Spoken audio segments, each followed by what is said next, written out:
Is Max Verstappen truly one of Formula One's greatest already, or is he simply winning in the easiest era a champion has ever known?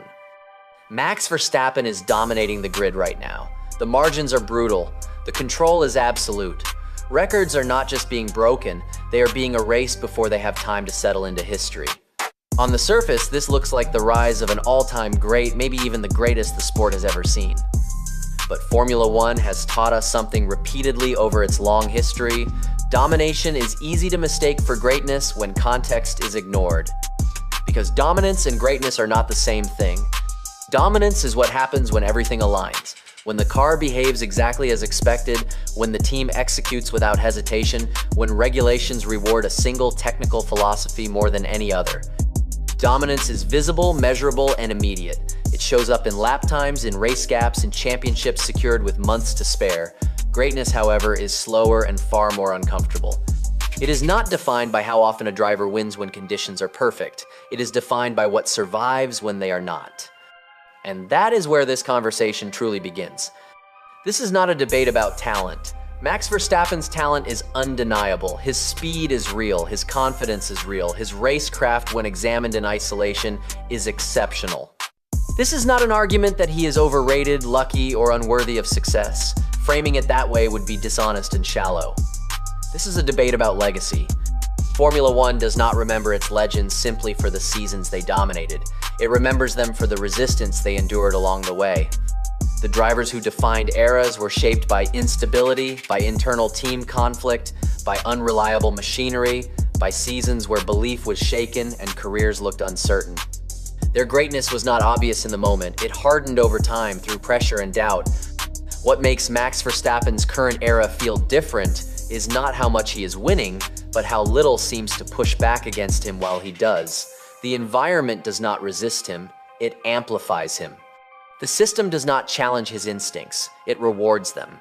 The path ahead appears unusually clear, unusually stable, and unusually forgiving when measured against the journeys of Formula One's past greats. And that difference matters? Because when greatness is declared too early, it stops being analysis and becomes coronation. And coronations in Formula One have a long history of aging badly. This sport is too political, too cyclical, and too unforgiving to allow legacies to be settled without consequence. So the question is not whether Max Verstappen is winning enough. He is. It is not whether he is fast enough. He is. The real question is whether greatness that arrives without prolonged resistance should be measured the same way as greatness forged under pressure. That is the question this era forces us to confront. Before any argument about legacy can be taken seriously, Max Verstappen's rise has to be acknowledged for what it actually was: extraordinary. Max Verstappen did not arrive in Formula One as a product of hype or convenience. He arrived as inevitability. Long before the records, long before the championships, there was a sense that this was not a normal talent curve. In karting, his dominance was immediate and ruthless. He did not just win, he overwhelmed fields that were already considered elite. His racecraft developed unnaturally early. The awareness, the aggression, the refusal to concede space, these were not learned slowly over years. They were instinctive. From the beginning, fear was absent from his driving, not recklessness, but fearlessness. The kind that does not hesitate before a move, that does not second-guess commitment at high speed. That trait followed him all the way into Formula One, where he arrived younger than anyone before him, carrying pressure that would have broken most drivers before they ever reached the grid. His early seasons were chaotic, but they were never timid. Verstappen drove Formula One cars the way he drove karts on the edge of control, testing limits that others were too cautious to approach. Mistakes happened, criticism followed, penalties came, but underneath the controversy was something impossible to ignore: raw speed that could not be coached, and confidence that could not be manufactured. Then came the first win. Not a gradual climb, not a learning year. A victory almost immediately after stepping into a top car. It was not a fluke, it was a signal. From that moment onward, it became clear that Max Verstappen was not waiting for the sport to make room for him. He was forcing it to adapt. What separates his rise from many others is how quickly refinement followed aggression. The mistakes reduced, the unnecessary risks disappeared, the judgment sharpened. Verstappen learned when to push and, more importantly, when not to. His braking became cleaner, his tire management improved, his race intelligence matured. The raw speed never left, but it became controlled, directed, lethal. This matters because any argument that dismisses Max Verstappen's brilliance is not worth having. His dominance is not imaginary. His consistency is not accidental. His mental strength, particularly under pressure, is real. When he is given a car capable of winning, he extracts everything from it with terrifying efficiency. That is a rare quality even among champions. And yet, acknowledging brilliance does not end the discussion, it sharpens it. Because what makes Verstappen's rise so impressive is also what complicates the legacy conversation. His transition from prodigy to champion was fast, clean, and remarkably uninterrupted. There was no prolonged period of doubt, no seasons lost in midfield machinery, no years spent questioning whether the breakthrough would ever come. The curve went up and stayed up. That does not diminish his talent, but it does frame it. Max Verstappen's rise proves he belongs at the very top of the sport. It proves he is one of the most naturally gifted drivers Formula One has ever seen. It proves that when conditions allow, he can dominate with a level of control that few can match. What it does not yet prove is how that brilliance responds when the conditions turn hostile. And that distinction between proving you can rise and proving you can survive is where the legacy conversation truly begins. At a certain point in Max Verstappen's career, something subtle but decisive changed. The chaos that once defined him didn't evolve slowly. It vanished almost overnight.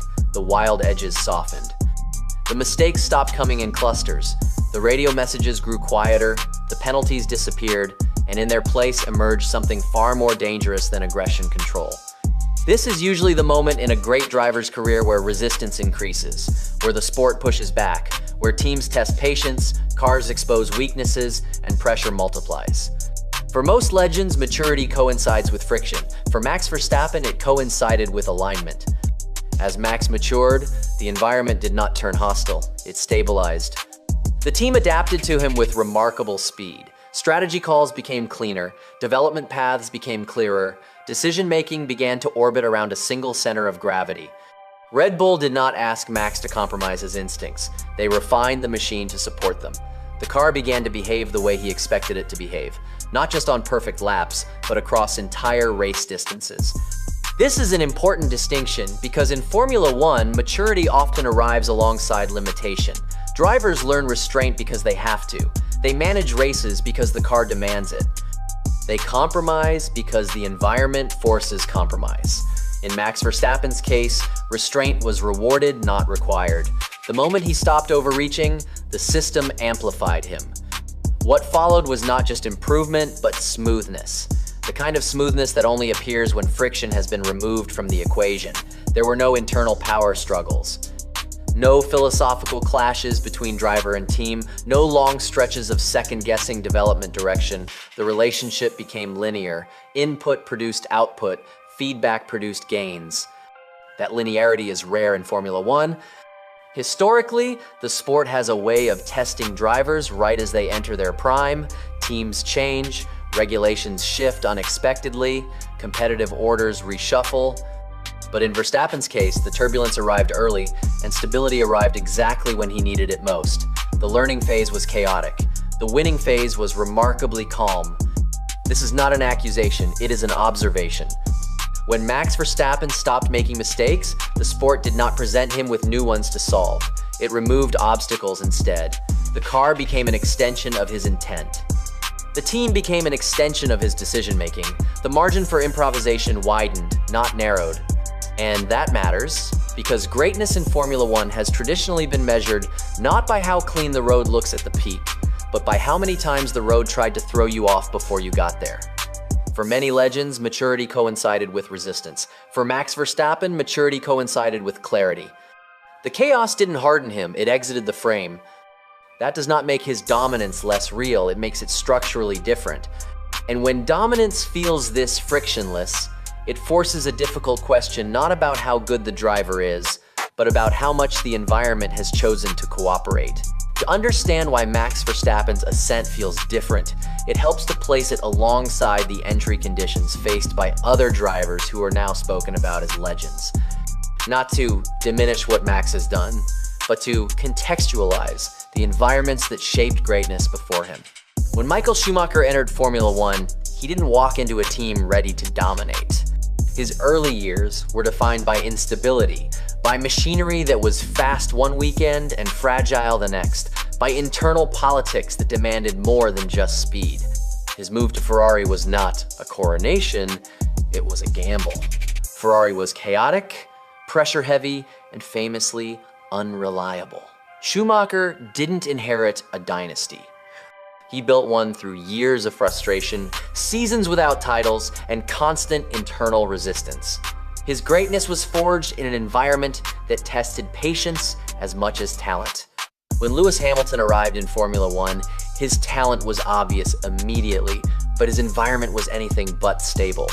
He entered a team already carrying tension, paired alongside a reigning world champion, and thrust into one of the most politically volatile garages the sport had seen in years.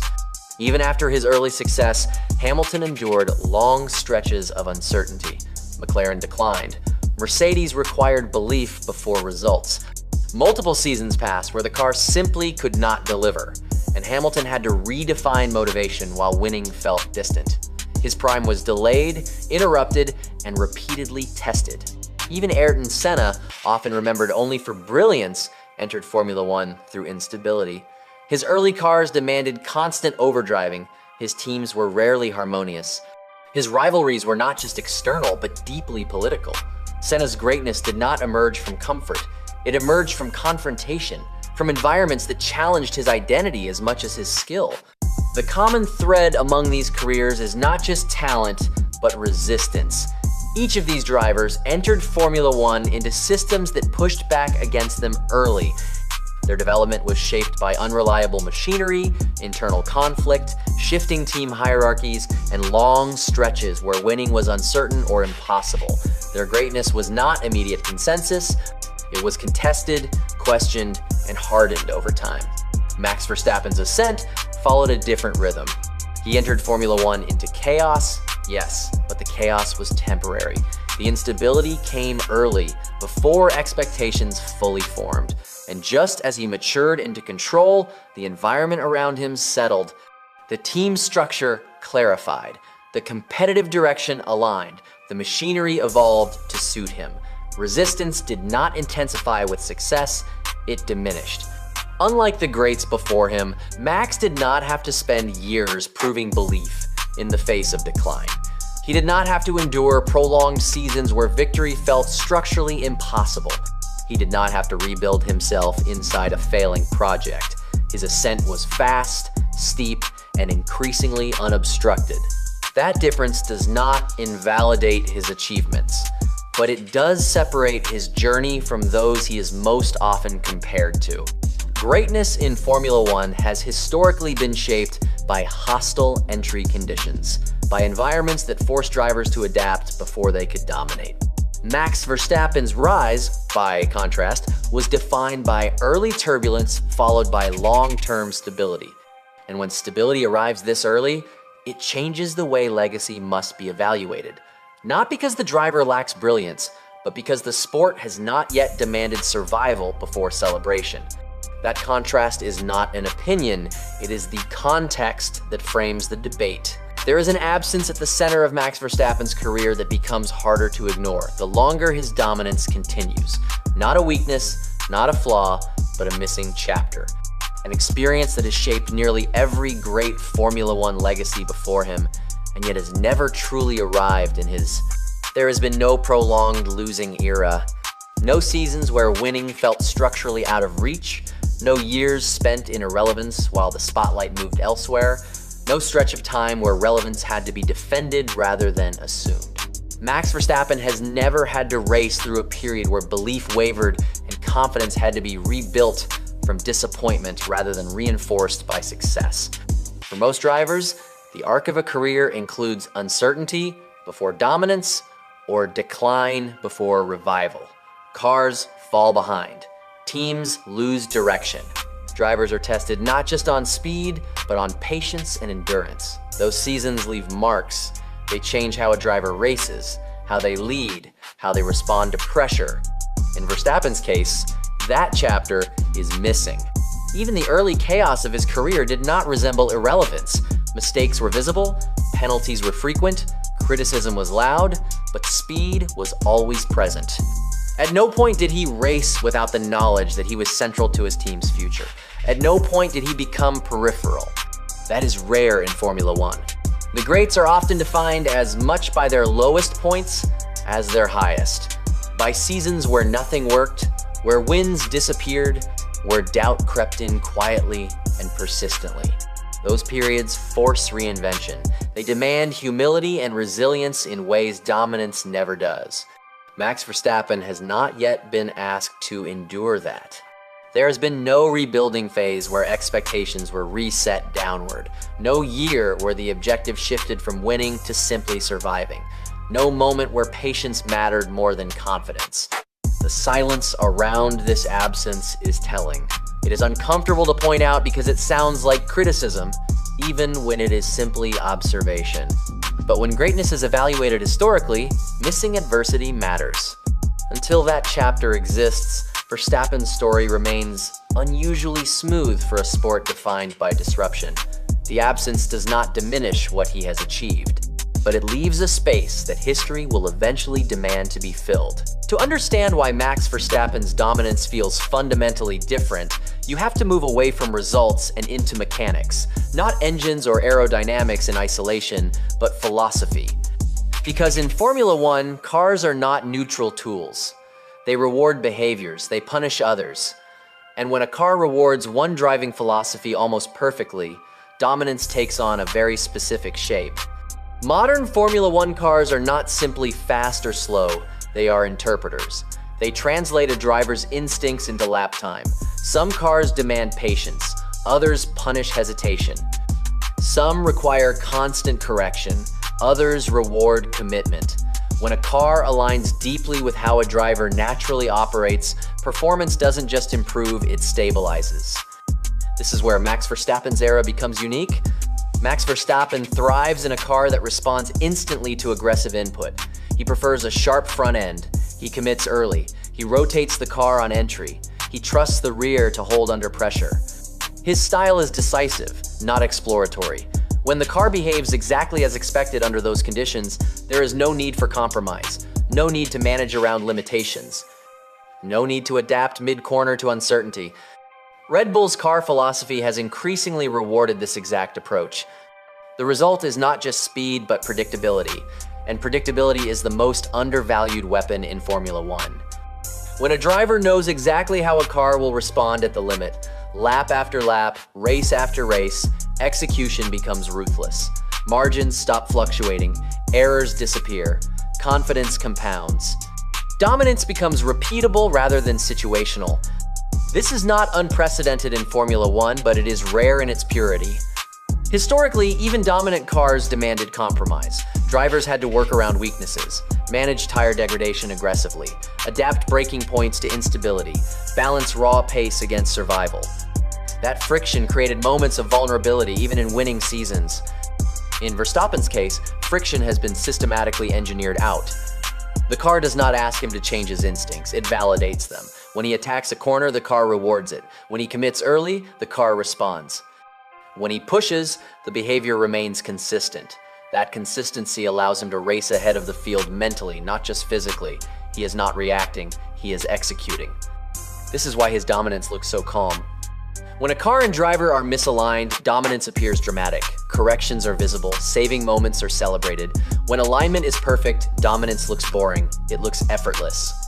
That effortlessness is often mistaken for inevitability, when in reality it is the product of deep structural harmony.